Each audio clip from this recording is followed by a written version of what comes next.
तो मोबाइल से आसान है ES मिनी टूल चलाना। तो चलें आज वर्चुअल तरीके से मैं आपको ES मिनी टूल चलाना सिखाता हूं, कैसे उसे चलाते हैं।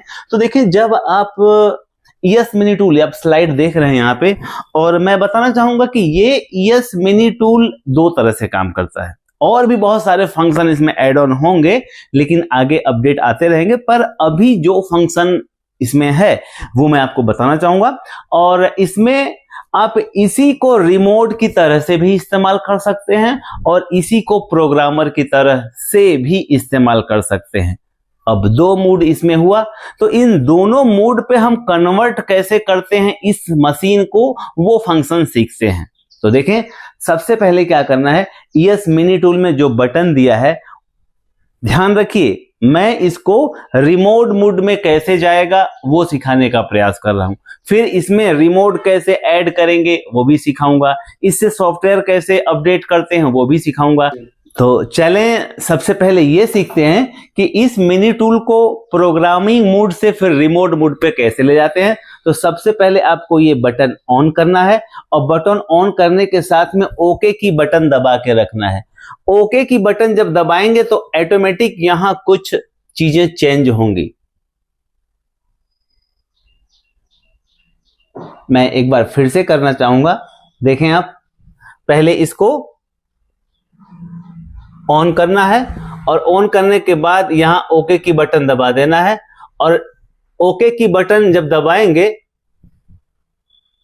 देखें यहां जो कमांड मैं बता रहा हूं कुछ लिमिटेड कमांड ही हैं, आपको ध्यान रखना है। इसको हम रिमोट ऐड करना है। सबसे पहले तो इसमें हमें रिमोट ऐड करना होगा। रिमोट ऐड करने का मतलब आपके पास जितने भी रिमोट हैं, सारे रिमोट की प्रोग्रामिंग जब आप इसमें कर देंगे तो ये उस रिमोट की तरह काम करेगा। सपोज आपने सैमसंग का प्रोग्राम इसमें डाल दिया, LG का डाल दिया, सोनी का डाल दिया, यूनिवर्सल का, आईवा का, अकाई का, कोई भी रिमोट का प्रोग्राम, मतलब हजारों रिमोट का प्रोग्राम इसमें आप डाल सकते हैं। जैसा कि आप लोगों ने देखा होगा कि मोबाइल में बहुत सारे रिमोट के फंक्शन आते हैं। तो अब इसको उस मूड में कैसे ले जाते हैं, तो सबसे पहले इसे हम ऑन करेंगे और ऑन करने के साथ ओके की बटन प्रेस करेंगे। और जब ओके की बटन प्रेस करेंगे तो यहां पे ऑटोमेटिक कुछ सिस्टम चेंज होगा। देखें, अब मैं फिर से कर रहा हूं, यहां पे ओके की बटन दबा के रखना है और ओके की बटन दबाने के साथ में सबसे पहले ओके की बटन दबाना है और ओके की बटन दबाने के साथ में इस सबसे पहले ये स्टैंड बाय की ऑन बटन दबाना है और उसके बाद ओके की बटन दबा के यहां रखना है। ध्यान रखें, अगर यहां एक आध स्टेप आगे हो गया तो दिक्कत आ जाएगी। फिर से देखें, पहले इसे बंद है मान लो हमारा ES मिनी टूल, उसके बाद हमें इसे ऑन करना है।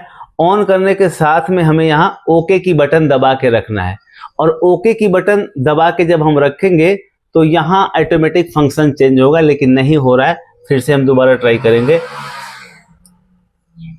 ऑन करना है और ऑन करने के साथ में ओके की बटन दबा के रखना है। और जब ओके की बटन दबा के रखेंगे तो यहां कुछ चीजें अपने आप चेंज होंगी। अब हमें इसमें रिमोट ऐड करना है। तो जब यहां रिमोट ऐड आएगा तो हमें इसे छोड़ देना है। ऐड रिमोट आया, चला गया। देखें, मैं अभी दबा के रखा हूं, ऐड रिमोट आया, मैंने छोड़ दिया। अब ऐड रिमोट आया, अभी ऑटोमेटिक इंस्टॉल हुआ उसका एप्लीकेशन और अब ये रिमोट ऐड करने के मोड में तैयार हो गया। हम कह रहा है प्रेस ओके टू स्टार्ट, मतलब अब इसे ओके करें। अब देखें, अब यहां पूछ रहा है इंटर ब्रांड नेम, आप कौन सा रिमोट इसमें ऐड करना चाहते हैं। सपोज हम इसमें MI ऐड करना चाहते हैं, तो पहले हमें यहां ब्रांड नेम लिखना होगा। और यहां से देखें, यहां ABCD चेंज होगा, यहां से आगे जाएंगे और यहां से पीछे जाएंगे। तो हमको MI लिखना है तो पहले जाहिर सी बात है M लिखना होगा। अब आगे के कैरेक्टर को कैसे लिखेंगे, हम राइट बटन दबाएंगे, आगे का कैरेक्टर आ गया और फिर हम यहां से I लिखेंगे। देखिए, MI लिख दिया। अब हमको ओके करना है क्योंकि हमने ब्रांड नेम दे दिया, MI ओके कर दिया। अब ये पूछ रहा है मॉडल नंबर, अगर मॉडल नंबर कोई है तो मॉडल नंबर भी दे दीजिए। सपोज B80 मॉडल नंबर है तो हमने B मॉडल नंबर दे दिया और ओके किया। अब ये कह रहा है कि MI का बी मॉडल नंबर का रिमोट हम ऐड करने के लिए तैयार है। ठीक है, ओके टू लर्न बैक री इंटर। अब ओके दबाना है और ओके दबाते ही अब क्या करना है, आपको जो आपके हाथ में रिमोट है उस रिमोट के सारे फंक्शन इसमें आप ऐड कर देंगे। कैसे ऐड होगा, पहले कह रहा है यहां देखें, कैप्चर 1 और 2, मतलब 2 बार बटन को दबाना है, वो बटन ऑटोमेटिक इसमें इंसर्ट हो जाएगा, यहां प्रोसेस होगा। अब ये क्या कह रहा है, प्रेस पावर, ये कह रहा है कि पावर की बटन जब आप दबाएंगे तो पावर की कोडिंग ये ले लेगा। हमने पावर की बटन दबाया और ध्यान रखें 2 बार दबाना है, टिक टिक। ठीक है, अब क्या कह रहा है, सोर्स बटन दबाने की बात कर रहा है, लेकिन इस रिमोट में तो सोर्स है ही नहीं, तो अब हम क्या करें, तो हम इसको स्किप कर देंगे। ये राइट टू स्किप, ये दबा देंगे तो स्किप हो जाएगा। ये कह रहा है कि अब मेनू की बटन प्रेस करें, इसमें जो बटन यहां प्रेस करेंगे वो प्रोग्राम इसमें चला जाएगा। अब चूंकि इसमें मेनू भी नहीं है तो हम इसे स्किप करेंगे। सेटिंग का कह रहा है, सेटिंग भी इसमें नहीं है, सेटिंग स्किप कर देंगे। ओके बटन कह रहा है कि ओके का कमांड दीजिए, तो अब इस रिमोट में ओके का कमांड जहां है उसे हम 2 बार टिक करेंगे तो ओके का कमांड उसने ले लिया।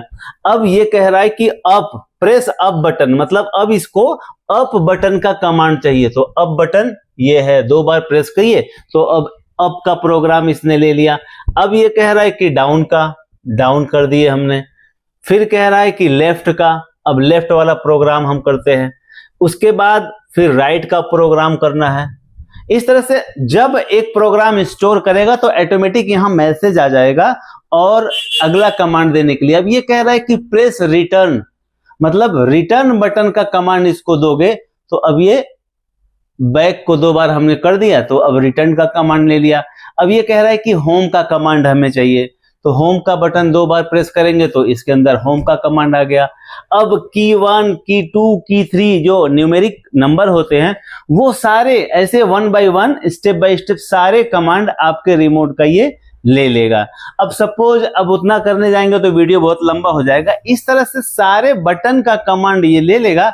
और सपोज आपको कुछ ऐसे बटन हैं जो आपको इसके अंदर नहीं डालने हैं तो आप स्किप कर सकते हैं, स्किप टू राइट। ये राइट बटन को हम दबा के रखेंगे 3 सेकंड तक तो ये स्किप हो जाएगा, मतलब जितना हमने प्रोग्राम दिया उतना इसने लिया, उसके बाद वो स्किप हो जाएगा। देखिए स्किपिंग। अब कह रहा है ऑल की प्रोसीड, ठीक है, ओके टू सेव रिमोट। अब हम ओके बटन दबा दिए, अब ये रिमोट सेव हो गया। कहां पे सेव हुआ, टीवी में। ठीक, देखें अब इस तरह से सारे रिमोट के फंक्शन आप इसमें डाल सकते हैं। अब सपोज दूसरा रिमोट है तो अब आप बैक जाएं और यहां से सेव रिमोट करने के बाद अब दूसरा रिमोट सेट कर सकते हैं। ओके सील मेनू यूज पाथ बैक। ठीक है, अब कहने का तात्पर्य है कि ये तरीका है, जितने भी आपके पास रिमोट हैं सारे रिमोट को इसमें आप ऐड कर सकते हैं। और फिर यहां देख रहे हैं बटन, यहां वो बटन उसी फंक्शन में आप काम करा पाएंगे। तो ये इस तरह से ऐड करते हैं हम रिमोट को इसमें, और फिर यही प्रोग्रामर अब रिमोट मोड में काम करेगा, मतलब रिमोट की तरह काम करेगा। बैक बटन बैक से बैक काम करेगा, मेनू से मेनू काम करेगा। लेकिन एक चीज ध्यान रखें, जब आप मोबाइल में रिमोट चालू करके टीवी ऑन ऑफ कराते हैं मोबाइल से तो आपको ये कमांड देना पड़ता है कि कौन सा टीवी है और कौन सा रिमोट आप उसमें चलाने वाले हैं। सपोज सैमसंग का अगर टीवी है तो जाहिर सी बात है सपोज सैमसंग का टीवी है तो आप अपने मोबाइल में सैमसंग रिमोट ही सिलेक्ट करेंगे और तब वो उसमें काम करता है। उसी तरह से इसमें बहुत सारे जब आप रिमोट ऐड कर देंगे तो यहाँ एक डायरेक्टरी बन जाएगी और वहां से जाके आपको सिलेक्ट करना है कि सैमसंग टीवी में रिमोट चलाना है तो सैमसंग वाला रिमोट आपको इसमें से डिस्प्ले पे लिखा हुआ आएगा, वो सिलेक्ट करना होगा। ठीक है, तो ये है तरीका रिमोट ऐड करने का। अब एक स्टेप आपने समझ गए। अब वापस इसको हम प्रोग्रामर मोड में लाना चाहते हैं तो इसको बंद करें मेन स्विच को, और मेन स्विच को बंद करने के लिए प्रोग्रामर मोड में लाने के लिए वही पुराना तरीका, वापस इसको ऑन करें और यहाँ पे ओके बटन दबा के रखें।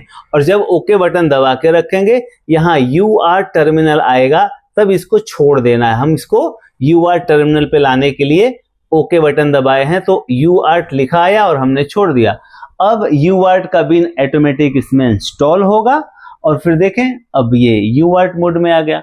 अब इससे आप मदरबोर्ड RX TX वायर के साथ कनेक्शन करके और प्रोग्रामिंग कर सकते हैं। तो अब अगले वीडियो में वो स्टेप समझेंगे। तो ये वीडियो आपको कैसा लगा? क्या इस तरह से आप इस ES मिनी टूल को रिमोट की तरह इस्तेमाल कर पाएंगे?